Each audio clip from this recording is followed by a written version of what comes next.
De noite pelas calçadas, andando de esquina em esquina. Não é homem nem mulher, é uma trava feminina. Que canção? Eu sou mulher. O que eu tive que fazer foi cair na vida mesmo. O seu direito. Porque travesti aqui no Brasil, se formou em empresa, tiver um bom estudo, não é bem chegado em firma nenhuma. A pressão social obriga os travestis a viver em verdadeiros guetos. Eu estou ameaçada pela polícia. Ameaçada. Nós venho sem cruzados num programa. Vem a polícia, me leva os sem cruzados. Nesta noite você vai conhecer a vida dos travestis brasileiros. A prostituição que acaba em morte na principal rodovia do país.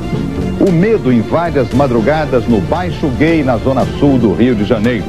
O policial militar que assassinou 3 travestis numa mesma noite em São Paulo. A mulher transexual de 23 anos foi morta. É travesti, é bagunça. Vídeos que circulam pelas redes sociais mostram um homem agredindo uma mulher trans na capital. O Brasil registrou pelo menos 140 assassinatos de transexuais. A gente não, a polícia bate. O Brasil ainda é o país no mundo que mais mata pessoas trans e pessoas travestis. Na maioria das vezes, eles são vistos como animais raros, que despertam curiosidade e preconceito. Mas eles chegam até a ser atração turística. Vocês vieram aqui exatamente para quê? Para dar uma olhadinha nos travestis. Pode dizer pra gente a diferença do travesti para os outros homossexuais? Não existe diferença, é tudo viado mesmo. Léa, o título dessa reportagem da Marie Claire era uma frase dita por você na entrevista. Serei uma exceção. E hoje, você se sente uma exceção? Sim, absolutamente. Eu sou em um certo aspecto, uma privilegiada, né? Perto de muitas garotas que não tiveram a mesma oportunidade que eu tive. Ela é uma referência nacional. Nós sentimos que nossas vidas importam e que os nossos direitos são inegociáveis. Não nos vencerão pelo cansaço, não nos intimidarão. Nós não recuaremos nem um pé da luta. Disseram, respeite não sei o que, respeite não sei o que lá. E eu digo, respeite a luta histórica do movimento LGBTQIA+. Respeite os nossos passos, respeite as nossas trajetórias que nos trouxeram até aqui. Olá, eu sou o Brubis e hoje o Pod Queen especial do mês do orgulho vai trazer o nosso lindo documentário da Memória Travesti, que é um especial que vai trazer 8 mulheres trans e travestis para contar um pouco de sua história. Não é isso, mãe? É exatamente isso. A gente está muito feliz em poder trazer esse projeto para Igaraçu. Lembrando que esse projeto tem incentivo da Lei Paulo Gustavo e apoio da Prefeitura Municipal de Igaraçu. Então a gente está aqui feliz realizando esse projeto. É um podcast especial em memória das travestis, onde vai contar e registrar memórias de mulheres trans e travestis importantes dentro do nosso município, que fazem história e que são referência no nosso município.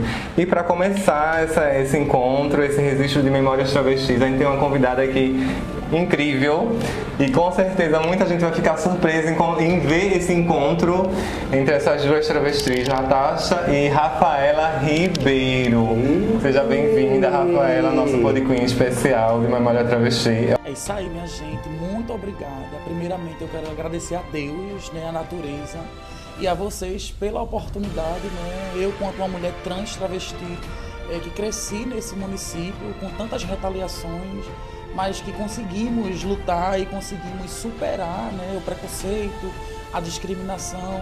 E hoje ocupamos espaços que por muito tempo foram nos negados, né? Então, para mim é uma satisfação enorme estar participando desse momento, agregando juntamente a vocês, e eu só tenho a agradecer. Eu costumo dizer que quantas mulheres trans e travestis a gente perdeu e hoje a gente não tem uma foto, não tem uma história, não tem nada para registrar a passagem dessas mulheres. E aqui a gente pode deixar registrado a história dessas mulheres que são tão importantes no nosso município para que a gente possa construir um legado de movimento, de sociedade, de cultura LGBT. Então a gente fica muito feliz em abrir esse documentário com a mulher do nosso município, uma mulher preta, uma mulher que declara e defende a sua religião como você defende. Então, Rafaela, vamos começar do começo. Conta um pouco da tua história, da tua infância, até o momento em que você se descobriu enquanto mulher trans. Você poderia compartilhar isso conosco? Claro, para mim é uma satisfação. Então, eu cheguei em Igaraçu, eu tinha 8 anos de idade, né? Eu venho de uma família militar, onde desde o início da minha trajetória de vida eu consegui sentir o que era o preconceito, a discriminação, em razão do gênero, em razão da força da espiritualidade, né? Porque desde da minha menor idade eu sempre tive um lado puxado para as políticas de matrizes africanas e indígenas. E eu não conseguia entender o porquê eu tinha aquele chamado, mas eu acredito que vimos ao mundo para representar, né, a nossa ancestralidade, o povo preto, os nossos antepassados. Então, por isso que eu já sentia, desde a minha vinda dentro da minha família, as retaliações pela falta de aceitação por eu ser quem eu sou. Né? Eu sou fruto do meu pai com outro relacionamento, então quando eu cheguei na família já teve essa preocupação, porque chegou um outro corpo para dividir aquele espaço ali com 5 pessoas que já existiam. Né? Dentro dela eram 3 mulheres e 2 homens. E aí eu cheguei para agregar, inicialmente com minha orientação sexual masculina, onde a gente conseguiu provar tanto aos meus pais, aos meus responsáveis e aos meus familiares que aquilo ali, que aquela pessoa que estava ali não era simplesmente aquela pessoa que eles achavam. O meu desenvolvimento aqui quanto criança, adolescente e hoje mulher foi um desenvolvimento de luta e superação, onde conseguimos mostrar que existimos, iremos continuar existindo, porque enquanto ferir a nossa existência, sempre seremos resistência. Então, eu estendo às mulheres travestis e transexuais em nome de Natasha e de tantas outras que por aqui percorreram, Dudu, Loba, enfim, Bianca, tantas outras que hoje não se encontram mais em nosso meio, mas que podemos sim estar nos espaços que podemos querer estar. Aonde a gente quiser chegar, a gente chega, só é ter fé e confiar. Mas uma coisa que eu acho que todo mundo quer saber também, quando a gente tem esses bate-papos, e a gente também nem sempre tem essa oportunidade de estar contando, é como foi essa descoberta. Eu acho que também o Brubis quer saber como é que foi essa tua descoberta enquanto mulher trans e travesti, porque a gente sabe que hoje a gente vivencia uma pauta de luta, de militância, mas a gente também tem uma história de rua, de marginalidade, de uma época em que mulheres trans e travestis não andavam na luz do dia em Igaraçu. Então a gente vem muito dessa época onde a gente saía todas as noites, à noite e se encontrava à noite. Então não foi um processo nada fácil. Eu acredito que todas as pessoas que passam pelo processo de transição têm um sofrimento, têm uma luta ali, a resistência para poder sobreviver. Né? Porque eu costumo dizer que os que são bem-sucedidos, eles têm direitos. Nós lutamos pela sobrevivência. E vindo de uma família militar, onde as pessoas não aceitavam, onde diziam que eu não ia chegar aos meus 18 anos, onde diziam que eu era a vergonha da família por ter aqueles trejeitos e tal. Mas a descoberta de Rafaela mesmo, a saída de Rafaela da bolha, foi justamente quando meu pai se separou da minha mãe e teve que sair de casa por questões de divergência no casamento, né? Ele arrumou um relacionamento fora e eu permaneci, né? Porque quando eu vim ao mundo, em Lagoa do Carro, a minha mãe me teve e me deixou na frente da delegacia. Na frente da delegacia onde ele trabalhava. Né? Como se dissesse assim, cuida porque foi tu que fizesse o fruto, então é tu que vai criar. E aí ele, com toda a sensibilidade, pegou e me levou para dentro dessa família, onde já tinha 5 pessoas, né? 3 irmãos e 2 irmãs. Só que desde a minha menor idade, eu sempre tive trejeitos, que é natureza. E aí foi quando eu me descobri que quando ele saiu de casa, né, depois que eu estive aqui em Igaraçu, ele saiu de casa, ele deixou a família e minhas irmãs de alguma forma fizeram situações para que colocasse a responsabilidade nele.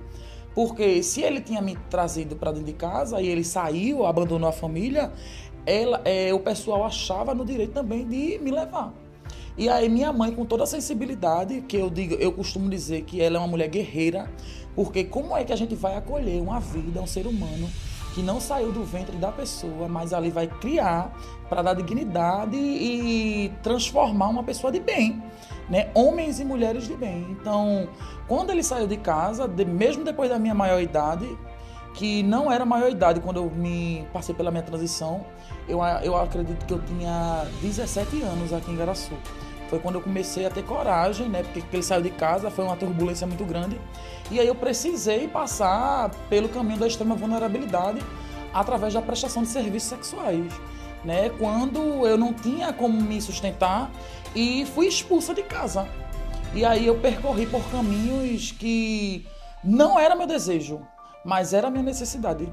Por isso que eu aproveito e digo aqui, não critiquem prestadoras de serviços sexuais, não critiquem as tão famosas prostitutas, porque essas pessoas estão ali em busca da sobrevivência, em busca do seu pão, em busca do seu aluguel, em busca de matar a sua fome. Então, essa minha ida para a extrema vulnerabilidade foi uma questão que me ensinou muito, me ensinou bastante, porque a gente cria força, a gente sabe que não é aquilo que a gente quer. A gente quer um futuro de educação, a gente quer um futuro de cidadania, a gente quer um futuro digno, a gente quer um futuro de direitos garantidos. Não é essa questão de ir para a rua, ir para a noite que a gente quer. A gente quer estudar, nós queremos ser homens e mulheres com dignidade e ser respeitada pela sociedade. Não que seja crime viver da prostituição ou que existam mulheres que queiram viver da prostituição. O que a gente luta é para que não seja a única forma de sobrevivência que é imposta para a mulher trans e travesti. Então, infelizmente, a gente ainda tem uma realidade muito grande de mulheres que vivem nessa realidade, nessas condições, por essas questões familiares, pela necessidade e vulnerabilidade. Em que momento, Rafaela, porque todas nós temos esse momento que a gente olha assim e diz, chega, não quero mais isso não dá pra mim, hoje e chega. Que momento você deu baixa, você disse, eu vou lutar pra sair dessa margem, dessa vulnerabilidade, porque a gente tem que ter força pra sair desse lugar que colocam a gente. Em que momento você disse, não? Que situação aconteceu que você disse não? A virada de chave, não é isso? Isso, conta pra gente. Que momento? Na verdade, assim, eu sou casada vai fazer 11 anos. Quem diria, ninguém diria, né? E foi através desse rapaz, desse cidadão que vive comigo, que eu saí desse ciclo de sofrimento. Porque é um ciclo de sofrimento, né? Por mais que as pessoas achem que não seja, porque por mais que a prostituição não seja crime, mas através dela, os estudos eles comprovam que existem crimes cometidos, né? De clientes que saem com aquelas travestis e que depois diz que não vão pagar, que depois agridem, faz diversas situações que acaba sendo crime, de fato. Por mais que sérios, sempre viram chacota, inclusive nos jornais, né? Isso sempre tem as reportagens dizendo de homens que saíram com pessoas travestis e trans que não pagaram no final. Aí sempre acaba na delegacia e sempre a pessoa travesti que está errada. E a exposição, a vulnerabilidade, a violência que a mulher travesti vive em si é muito grande, né? Então, assim, não é crime, mas você está exposta a muita violência e muita marginalidade, sem contar as situações que tem de rua, de ponto, de local, que a gente sabe que é realmente muito violento, um lugar muito violento para a mulher travesti. Então, a partir desse momento que você encontra essa pessoa, é quando você inicia a busca para sair dessa realidade. Sim, onde eu mesmo me deu força, né? Porque assim, eu não trabalhava. Como era que eu ia ter uma vida normal? Como era que eu ia me sustentar? Né? Se era só aquilo que as migalhas que eu sempre digo que o capitalismo nos proporciona, né? Só aquilo mesmo. E aí nós começamos a nos conhecer e parecia uma questão mesmo de puxar, né? Foi tão impressionante, minha gente, porque eu não acreditava que eu iria sair daquele ciclo, né? Porque na nossa cabeça a gente acha que nenhum homem vai querer se relacionar com uma pessoa trans travesti. Isso. E é bem difícil, né? E quando a gente vê assim as pessoas olharem pra gente, se encantarem e dizer, não, vamos viver uma vida a dois, é dali que a gente ganha força para buscar outros caminhos. Porque, na verdade, como a senhora sabe, o primeiro passo é termos acolhimento da família. E nem sempre temos, né? Por muitas vezes, os direitos violados, eles já vêm de dentro de casa. Pelos nossos responsáveis, eles não entenderem a nossa existência. No decorrer do tempo que eles veem que somos aquela pessoa mesmo, vivemos naquela condição mesmo, vão amadurecendo, vão amolecendo, vão entendendo que a nossa existência ela não vai mudar. não vamos deixar de ser parente deles, não vamos deixar de ser parte da família dele do sangue. Então, no decorrer do tempo isso foi acontecendo. Eu até me impressionei porque o meu esposo me levou para conhecer a família dele. E eu com muito medo, né, do que iriam pensar de mim, mas eu fui muito acolhida. E até hoje a gente vive bem, já vai fazer 11 anos, minha gente. 11 anos de luta, 11 anos de relacionamento, 11 anos de um casamento. E a gente pode dizer que a família não é aquela só que tem o homem, a mulher, as crianças. Não, somos 2 corpos humanos. Ele é um homem cis, eu sou uma mulher trans cis. E a gente vive a nossa vida normalmente. Temos a nossa casa, temos os nossos animais. Ele tem já tem um fruto de um outro relacionamento, que é uma criança que eu respeito muito, ela me respeita muito. Então acho que não tem muita coisa para que as pessoas elas criem força para viver a sua vida com dignidade. Entender? Ter coragem. Claro que tudo é no seu tempo. A gente não pode... eu quero me casar, como muitas pessoas ficavam. Quero me casar, quero ter relacionamento e tal. Mas não é assim, é tudo no seu tempo. Todas nós temos a oportunidade de sermos pessoas felizes na vida. Só é ter paciência. E aí a Rafaela sai dessa realidade de profissional do sexo, se torna a senhora Rafaela Ribeiro casada e, como eu disse, também começa a trabalhar na área no ramo de beleza e migra para a vida política, né? Eu acho que é mais ou menos esse o caminho que você faz. O que te chamou, o que te impulsionou a ingressar na vida política? Porque não necessariamente nem toda travesti ela está para a política, né? A gente sabe que também não é um ambiente saudável, um ambiente que todas elas querem estar. Você poderia estar casada, viver sua vida, tá bem que você estava bem com o seu salão de beleza, etc. Mas você resolve migrar para a política. O que você acha que foi essa vocação para iniciar na vida pública, na vida política? Conta pra gente. Eu acho que foi mais um chamado, vice Natasha. Porque assim, a nossa história, a nossa luta, eu acredito que ela já tem o destino ali feito por Deus, né? Por Deus e pela natureza. E a minha intenção de entrar na política pública era justamente a falta de oportunidade, né? A falta de sensibilidade e de direitos garantidos. Que eu, quanto criança LGBT, que eu já era uma criança LGBT, eu já via o mundo com essa condição de vida de pessoa LGBT. Só que as pessoas elas não aceitam, porque dizem não existem crianças LGBT. Eu posso provar, você pode provar, porque estamos aqui com, vamos dizer, eu estou com 32, não sei a senhora. E aí a gente vê o que sofremos de tantas retaliações pelo conservadorismo, pelo preconceito e a discriminação, e sabemos que a necessidade de pessoas que vivem na mesma condição da gente precisarem de direitos garantidos. Então, a minha intenção de entrar na política foi justamente para poder garantir direitos. Eu comecei na política em Igaraçu através dos projetos, né, que eu lembro que eu iniciei no PET, aí depois foi para o Vida Nova, e Serviço de Convivência. Do Serviço de Convivência eu fui encaminhada, né? É bom lembrar que esses são programas que tem institucionais da Prefeitura Municipal para cuidar de justamente crianças e adolescentes, e Rafaela chegou a cuidar de crianças e adolescentes também em situação de violência. E aí também foi um impacto em Igaraçu naquela época, porque era uma mulher travesti pela primeira vez, cuidando vamos dizer, como se fosse professora de crianças e adolescentes. Eram serviços que visavam tirar crianças e adolescentes da situação de vulnerabilidade ou situação de violência, né? Então a Rafaela entra na Prefeitura Municipal como educadora, arte educadora de crianças e adolescentes, não é isso? E onde eu era muito respeitada, eu ficava muito assim, muito feliz, porque veja como é o preconceito, porque crianças e adolescentes, elas não nascem com preconceito. Elas têm essas pautas, essas políticas criadas através de pessoas que traz uma pauta que não deveria existir, né? Que é justamente aquela que eles acham que tem que ser assim, o que é errado. que não existe, que não deve ser assim.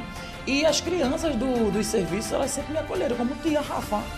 E isso, toda a comunidade do loteamento Agamenon sempre me chamou de tia Rafa. Porque eles conseguiam enxergar não o corpo travesti, mas sim aquele corpo que estava ali para educar e fazer com que aquelas crianças e adolescentes não passassem pelo que eu passei. Então foi motivo de muita alegria, eu aprendi muito, que eu não queria sair, né, desses projetos, mas aí depois eu fui encaminhada para a Secretaria da Mulher na época, que antigamente tinha como secretária Júlia Maria, uma pessoa maravilhosa, onde me deu espaço, oportunidade de discutir essas pautas. Confesso que eu cheguei, eu não sabia de nada, né? Não sabia de nada, não sabia discutir, mas aí a gente foi em busca, vendo espaço, vendo caminho, e com a natureza das nossas pautas a gente foi ganhando notoriedade. O nosso público LGBTQIA+, ao invés de se aquilombar, se unir, por muitas vezes, não todas as vezes, mas aquelas pessoas que estão sobre a nossa responsabilidade, gestores, enfim, acaba que... Se aproveita. Não, acaba que nos coloca um contra a outra, entendeu? Uma contra a outra, um contra o outro, por questão de espaço. Essas situações para poder criar essa rivalidade, porque para eles é importante ter isso. Mas a gente sabe que você vivenciou também, como outras mulheres travestis na prefeitura, muitos momentos de discriminação, de violência política também, de violência de discriminação e preconceito também dentro da prefeitura nessa época, porque a gente teve que mudar também a prefeitura para que aceitasse corpos de mulheres trans e travestis. Conta pra gente um pouquinho de como foi essa tua vivência, para que a gente possa também entender um pouquinho do porquê você decide, então, iniciar a sua busca de pleitear uma cadeira no Parlamento da Câmara dos Vereadores, por exemplo. Porque eu acho que veio também muito disso, né? Em um momento porque hoje poucas pessoas querem disputar uma candidatura e você até hoje você coloca o seu nome à disposição para estar nessa luta. Então, conta pra gente um pouquinho disso e por que isso te motivou tanto a buscar esse espaço. Assim, como eu disse, né, desde o início, as violações de direito, a discriminação, ela não foi apenas institucional. As instituições, ela foi apenas mais um desafio. A luta do conhecimento da discriminação, ao racismo, sempre foi uma luta presente em minha vida. Esses espaços, eles foram apenas mais um espaço que também tem aquelas retaliações ali, os respingos do preconceito, da discriminação. E a gente sabe que Igaraçu é um município que, por muito tempo, foi um município conservador. Ainda hoje a gente tem muita quebrar em tabu, né, Natasha? Mas hoje a gente, decorrente dessas lutas, decorrente do enfrentamento, decorrente de dizer assim, me respeite, se for preciso vai para a justiça, se for preciso vai para a delegacia, para que as pessoas elas tomem conhecimento que os crimes, eles não podem ser proferidos contra os nossos corpos. Então, assim, esses caminhos aonde me levaram a sentir mais ainda as retaliações do preconceito e da discriminação, me fortaleceram e mostraram a necessidade dos nossos corpos estarem tanto no executivo como no legislativo, para que as políticas públicas elas sejam efetivadas. Porque ainda hoje a gente vê discursos de ódio, discriminação, racismo institucionais, por muitas vezes, discriminações institucionais. E o impressionante é que a gente vê essas práticas criminosas de pessoas que deveriam garantir o nosso direito, de pessoas que deveriam ser exemplo para que a nossa existência ela permaneça. Entendeu? Então somos nós mesmos que fazemos isso acontecer e mostrar, e somos nós que educamos essas autoridades. Somos nós que mostramos a essas autoridades como deve tratar uma pessoa trans, como deve tratar uma pessoa gay, como deve tratar uma pessoa preta, pobre. Porque na prática deles ainda é enraizado o preconceito e a discriminação. Isso é nítido. E se eu tivesse conhecido tão antes, se nós tivéssemos conhecido e acessado tão com antecedência a Constituição, teríamos mais propriedade para dizer assim que aquilo que a gente lutava, aquelas pautas que lutávamos eram direitos garantidos com efetividade. Só que as pessoas, elas ainda hoje, elas rasgam a Constituição. Elas costumam jogar a Constituição Federal no lixo. A gente vê aí exemplos em espaços institucionais onde autoridades tratam outras autoridades como lixo, tratam funcionários com discursos preconceituosos, discriminatórios, e isso é inconstitucional.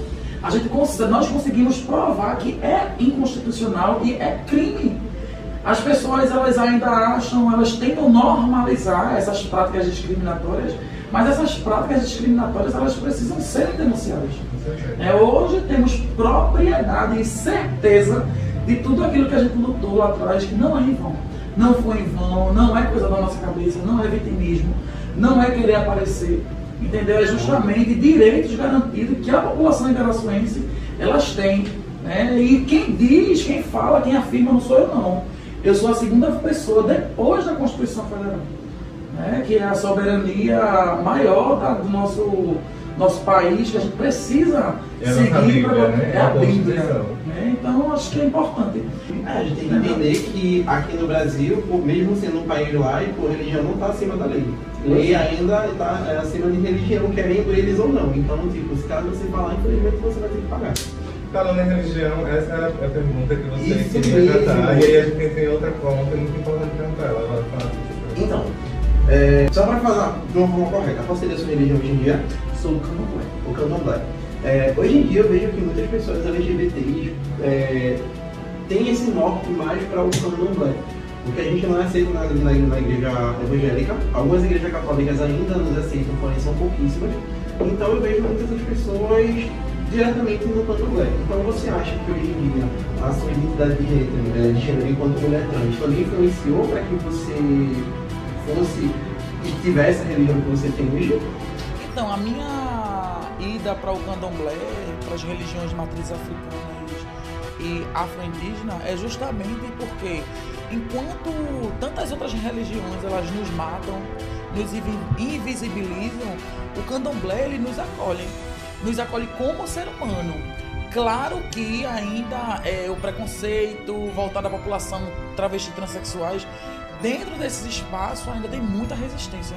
Mas assim, eu acredito que com o diálogo, com o tempo, com a sensibilidade, mesmo enfatizando que transfobia, discriminação é crime e da cadeia, né, previsto na Lei 7.716, por muitas vezes alguns líderes religiosos eles não ligam para as leis. Mais uma vez a Constituição ela é rasgada, né? E isso causa transtorno, dor, sofrimento, enfim. Mas aí quando eu adentro no candomblé é onde eu consigo me sentir acolhida, né? Porque quando eu entrei no candomblé eu vivia na condição, orientação sexual de uma pessoa gay. No decorrer do tempo, foi dentro do candomblé que eu criei a força de me libertar daquela bolha que eu vivia. Poxa, faz muito tempo, eu acredito que eu estou com 32 anos, eu acho que quase 20 anos. Os pais, minha mãe enquanto costureira, ela sempre costurou para as divindades, para vestir, e eu ficava olhando assim, não entendia aquilo, né? Mas eu gostava, porque tocava, eu gostava de dançar, as comidas, enfim, o acolhimento que me tinham. Então eu peguei aquilo ali, aquele ensinamento, e sabia que não era errado. Pelo menos dentro da minha família, pelo menos com meu pai e com minha mãe, eles que me mostraram o que era o candomblé. Ou seja, já estava nas raízes. A mãe de meu pai era também do candomblé. Ou seja, eu sigo de um desenvolvimento e uma tradição familiar. Então, quando eu cheguei nos candomblés aqui de Igaraçu, conheci a Jurema, conheci o Catiço, conheci o Orixá e me encantei e comecei a caminhar. Rafaela, só para me saber, tu és a primeira mulher travesti a liderar Mãe de Santo, fala Mãe de Santo, tá correto? Então, sou uma líder religiosa, né? Tem outras mulheres trans, mas assim, em Igaraçu tem algumas outras, como Mãe Poli, Mãe Dani, que assim, que não assim, por muitas vezes, por muito tempo, não meteram a cara para dizer assim que era uma líder religiosa feminina, mesmo no corpo travesti, sim. Porque assim, pra gente ganhar o título de Mãe de Santo, temos que percorrer alguns caminhos. como o Decá, como o Tombo, enfim. Eu me considero hoje uma líder religiosa porque eu não ganhei o meu Decá ainda. Fazem 6 anos, vou fazer 6 anos de santo feito e ano que vem, se Deus quiser, eu tô ganhando os meus direitos para me conhecer e me identificar de fato e por direito como Yalorixá, como mãe de santo. Porém, eu já tenho meus filhos, né? Eu já tenho meu terreiro, meu santo vive na minha casa decorrente da passagem do meu pai de santo, né, que há pouco mais de 3 anos nos deixou, e assim eu levei as minhas divindades para casa. Hoje eu tenho meus filhos e afilhados que fortalecem que de fato nós somos zeladoras, que somos zela dentro do candomblé. E principalmente quando está na nossa casa, porque na nossa casa a gente manda, na nossa casa a gente consegue dizer assim, aqui nós somos o que queremos. Como lá em casa eu digo que pessoas trans, elas são tratadas como elas existem. Pessoas LGBT, elas são tratadas com respeito, né? Quando em muitos outros terreiros de candomblé, a gente não vê isso. A gente vê quando uma travesti chega, essas pessoas, elas são obrigadas a dizerem seu nome mortos. Né? Elas não são aceitas como são, porque dizem que as divindades não aceitam. Mas eu pergunto, e a evolução tá onde? E antigamente, vamos voltar ao passado, que os gays e as lésbicas tinham assim, eram conhecidos como adefirós, que eram os antigos gays e lésbicas, que tinham assim, nos terreiros de candomblé, pra vocês terem ideia, tinha escrito assim, proibido a entrada de adefirós, ou seja, proibido a entrada de gays e lésbicas.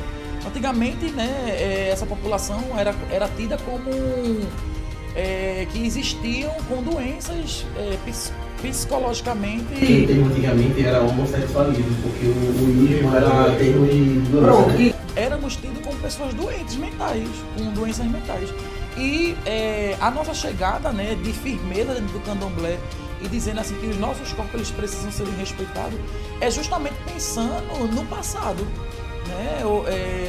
A história do direito, ela enfatiza e diz que o passado, essa população, ela não tinha direito. Nem o povo preto, o povo de terreiro, os curandeiros, eram caçados e eram queimados em praça pública. Pessoas LGBT, elas não tinham direito de ir e vir, como temos hoje. Pessoas LGBT eram perseguidas pelo capitalismo. Pessoas curandeiras eram perseguidas e mortas em praça pública. Então, quando a gente lembra lá atrás que os gays, as lésbicas, os zeladores que tinham orientação sexual diferenciada eram perseguidos, hoje por motivo de retratação, a gente também quer esse espaço. Né? Queremos respeito dentro da nossa religião, dentro da nossa fé, dentro do nosso sagrado, porque candomblé é lugar de acolhimento. Por que eu fui para o candomblé? Porque foi a religião onde eu me senti acolhida. Então, por que não ser aceita como eu sou? Mas você não acha que esse acolhimento...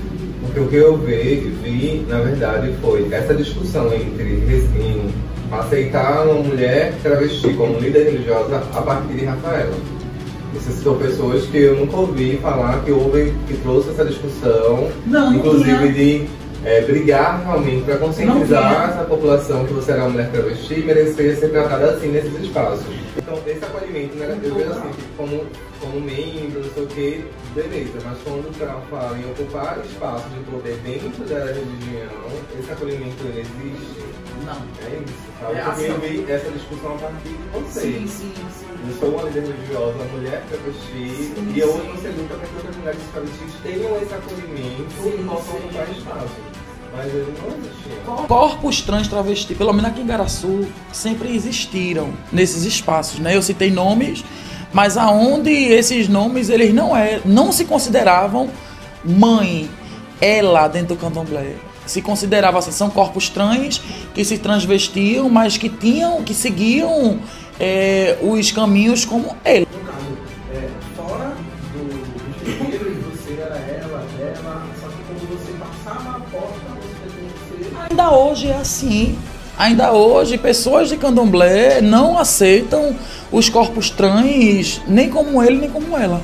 Acham que tem que ser como veio ao mundo assim, então tem que ser tratado assim, para não ter desrespeito com a ancestralidade. Mas eu me pergunto, a ancestralidade não quer nos ver feliz? Não quer nos ver empoderada? Não quer nos ver bem? Porque a partir do momento que as pessoas que vivem dentro do candomblé nos descredibilizam pela nossa existência, será que a nossa ancestralidade se sente bem, aquela pessoa afetando a outra que vive bem e feliz ali? Porque eu posso dizer hoje meus afilhados de santo, de Jurema, eles me fortalecem quando eles dizem: mãe Rafa, bença minha mãe. Porque assim, as pessoas elas não conseguem entender que o fato de ser mãe não é apenas em gerar o feto. Mãe é aquela que cria, mãe é aquela que acolhe, mãe é aquela que tira as pessoas da extrema vulnerabilidade, da prostituição, do tráfico de droga. Mãe é aquela que faz com que tire aquela pessoa do ciclo de dor, da depressão. Né? A gente temos outras formas de fazer nascer filhos e filhas de santo, né? Através do bori, através da iniciação do orixá. Então tudo isso credibiliza e enfatiza ser uma mãe. Não é apenas gerar ou ter vagina, né? Não, ou ter útero. Não é sobre isso. Não é sobre estética estrutural. É sobre amor, é sobre acolhimento, é sobre respeito. E isso a gente vai lutar até o fim, porque enquanto uns não aceitam, nossa luta ela é credibilizada no Estado. Né? Pessoas dentro do Estado de Pernambuco, pessoas em outros estados e outros municípios, nos respeitam, gente, quanto ela. E é dentro dos terreiros de candomblé. Agora, existem ainda muitos terreiros de candomblé que não tem acordo em relação a isso.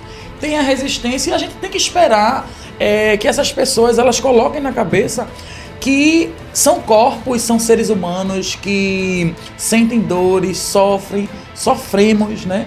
Sentimos dor e angústia, e por muitas vezes essa população acaba cometendo suicídio pela falta de aceitação.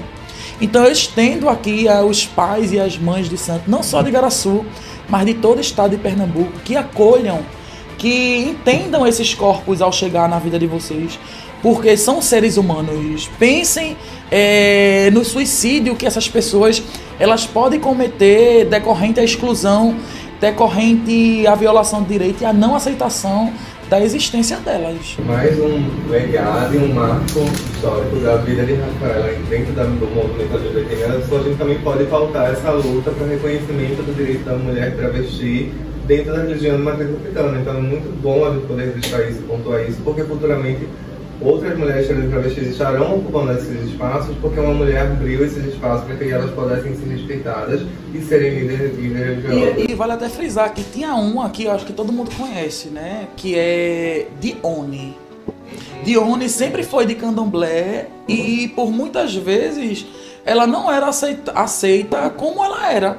Então, assim, a vinda de Rafaela de usar um salto dentro do candomblé, de usar uma roupa feminina, abriu de fato espaço e coragem para que essas pessoas elas fossem livres. Porque o que o orixá quer, gente, não é a minha estética, não é a minha maquiagem, não. Ele quer o meu coração. Ele não quer saber se eu vou estar de salto e tal. Claro que existem determinadas ocasiões que precisamos nos policiar. Mas, assim, negociar sobre a nossa existência, isso não acontece, porque o orixá ele é tão puro, o orixá ele é tão natural, que eu sou filha de Oxum. Como é que o orixá não aceita a nossa existência se ele posa na gente para poder utilizar daquele momento ali, desenvolver a nossa vida, né, através da natureza, porque é o desenvolvimento da vida. Eu acho que não é, às vezes nem é da religião, acho que as pessoas usam da religião para expressar o que elas vivenciam. Talvez seja também uma questão de costume, cultura, que aprendeu, de ancestralidade, que aprendeu, a gente está falando também de uma religião que preza e respeita muito pela questão etária, então quanto mais idosa a pessoa na religião, mais sabedoria e mais relevância ela tem. Então essas pessoas têm uma mentalidade de 60 anos atrás, 70 anos atrás. Então é importante pessoas da nova geração mudar isso, porque isso é que vai mudar os costumes. Rafaela, a gente já está aqui encerrando e a gente tem aqui um bate-bola do Grubis que vai fazer com você. E essa mensagem que a gente vai querer deixar daqui a pouco no finalzinho. O bate-bola é uma coisa bem simples, né? Eu vou falar uma coisa e você diz a primeira coisa que vir na sua cabeça, ou se caso você quiser também entender algo. Mas enfim, vamos lá. Rafaela, a tua maior felicidade de vida? Ter dignidade, espaço e o direito de viver. O teu maior orgulho? Meu curso. Tu gosta muito de direito? Muito. Advogado, tu vai querer ser advogado ou juíza? Então, eu pretendo ir caminhando com calma, né? Eu pretendo advogar e na área criminal. Entendi.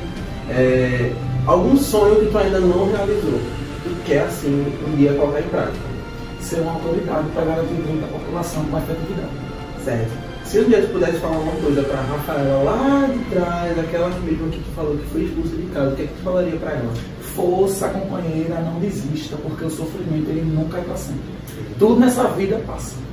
Entendi. Seria só isso mesmo, eu queria saber, porque se continuar eu vou começar a chorar. Eu também, porque vai lembrando, né? Rafa, nesse memorial a gente está querendo registrar um momento que resumiria a sua história, um momento que você viu ou você viveu. Eu gosto muito de frisar, né, o combate ao racismo e o enfrentamento à violação de direito. Né? Eu sei que tantas outras Rafaelas, tantas outras pessoas menos favorecidas sofrem com discriminação, preconceito em razão da raça, da cor, do gênero, orientação sexual, entre outras questões, que não desistam. É importante que a gente tenha essa oportunidade de sofrer, porque é através desse sofrimento que a gente consegue mostrar a tantas outras pessoas que é capaz, que a justiça existe, que os nossos direitos somos nós mesmos que temos que lutar para garantir com efetividade. Porque se deixarmos a nossa vida na mão de pessoas que se dizem nos representar, que se dizem defender os nossos direitos, não vai ser com tanta excelência como a nossa existência e a nossa luta pelo aquele direito com efetividade.